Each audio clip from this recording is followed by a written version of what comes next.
¿eh? Un día duro, Día hay duro muchas noticias periodístico. futurísticas. Solamente nos faltava rematar con el menisco, ja, eh? O sea, para liar la pobre a los siguientes. Joder. Recordem que el doctor Gelber és especialista en lesions complexes de genoll, que desenvolupa el seu treball a l'ICACME, Hospital Universitari de Xeus, i a l'Hospital de Santa Creu i Sant Pau de la ciutat de Barcelona. A més de ser professor associat a l'UAB, presideix diversos grups d'estudi per desenvolupar les tècniques més innovadores pel tractament de les lesions del genoll. Si fa 2 dijous ens vam centrar en els lligaments, avui el menisc, una altra part molt complicada pels esportistes d'èlit, pren tot el protagonista. En primer lugar, ponnos en situación, Pablo, ¿qué es el menisco y cuál es su función dentro de la rodilla? Bueno, el menisco, función tiene varias, como todo en el cuerpo, pero uno podría hacer una homología con el coche, con el amortiguador del coche. Ajá.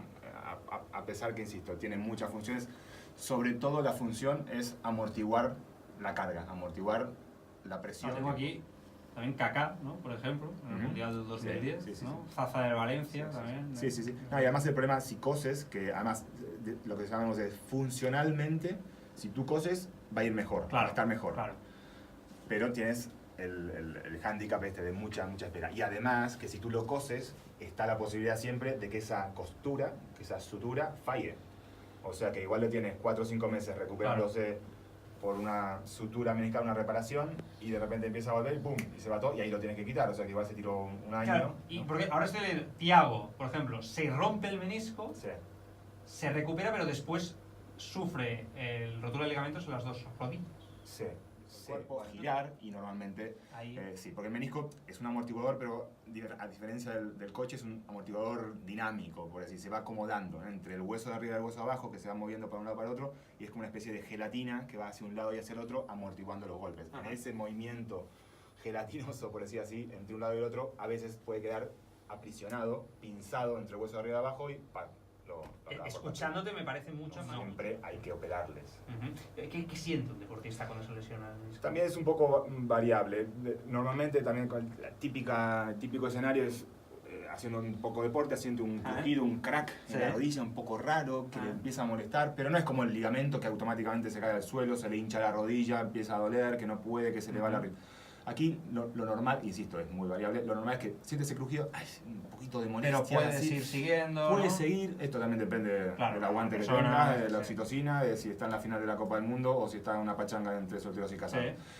Y normalmente puede hincharse un poco, pero después, al día siguiente, a los 2 días, no está girada, si no está girada, si está desviada, sino también el tipo de rotura, qué parte está rota, si la rotura es muy grande, si es muy pequeña, cómo tratarla, cómo no.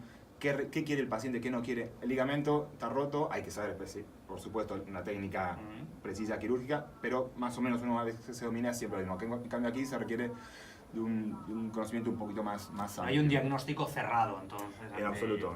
Yo creo que esto es importante, ¿no? A veces cuando hay algunos médicos, ¿no?, que te vienen con con diagnósticos cerrados sobre estos aspectos, a mí me sorprende mucho. Sí, o también, ¿no?, cuando vienen pacientes ¿no? El menisco no hay que operar. El menisco, bueno, claro, depende. Vamos a observar y vamos a ver, ¿no? Depende de muchas cosas. Sí. Claro, existe un menisco en la parte interna, ¿no?, que es el medial. Le llamamos el menisco medial. Y otro en la parte externa, que es el menisco lateral. Exacto, ¿no? Exactamente, sí. En el caso de las lesiones, ¿hay alguno que se vea más afectado o que sufra más por la práctica deportiva? Sí, es bastante más frecuente el menisco de adentro, el medial, la parte de adentro del cuerpo, bastante más frecuente. ¿Por qué? El menisco, como yo te comentaba, que es una especie de gelatina que se ve para el otro, pero el de adentro es mucho más fijo, está más cosido alrededor de la cápsula que le llamamos, lo que envuelve la rodilla. Y al tener menos movilidad, tiene menos adaptabilidad también. Estoy en el Hospital de San Pau haciendo trasplantes de cartílago y muchos de estos casos de trasplante de cartílago en gente muy joven, es un procedimiento relativamente complejo y logísticamente muy complicado, son porque le quitaron, por ejemplo, un menisco años antes, de forma, vaya a saber por qué, si bien o mal, pero le han quitado el menisco. Y el menisco, al no tener la rodilla ese menisco para amortiguar, hace que el cartílago se desgaste con más celeridad de lo que debiera y se estropea. Y cuando el cartílago se estropea es muy complicado. Empieza a tocar hueso contra hueso. Eso que te iba a decir, ¿no? Hueso contra hueso. Eso debe ser. Y eso duele. Porque el menisco no duele. El menisco, de hecho, no tiene nervios. Claro. El problema es que lo que genera que la rodilla funcione mal y que duela el resto de la rodilla. Que los tengo desgastados. Y al final, y me lo has dicho, tú ya no estás en edad de prótesis todavía. No, todavía no, imagínate, la cosa es grave. Voy por mal camino, Voy por mal camino. Ahí veremos. Ahora, me pondré en tus manos. Oye, felicidades por el premio que recibiste este pasado fin de semana, ¿verdad? Sí, la semana pasada fue el Congreso Español de Artroscopia y Rodilla. Y las redes sociales. Y nos dieron un par de premios y una técnica, un poco lo que estábamos comentando de, bueno, fue una técnica de reconstrucción de los ligamentos anterior y posterior en niños, en un niño de 9 a 10 añitos. Que muy bien. Cogimos los tendones, en vez, como el niño es muy pequeñito, claro, en vez de tomar sus propios tendones, tomamos los de la madre. Ajá. Que es una técnica bastante novedosa, pues son tendones muy fuertes y con los tendones de la madre le reconstruimos lo del niño, esa fue la técnica. Y luego también por un trabajo de trasplantes meniscales, tampoco me quise meter en eso, que cuando quitan todo el menisco, lo que hacemos nosotros en determinados casos es trasplantar de un donante un menisco. Ese es el premio, el otro que nos dieron también. Felicidades. Gracias. Pablo Gelber, un abrazo fuerte y cuídate mucho. Igualmente, ya muchas gracias.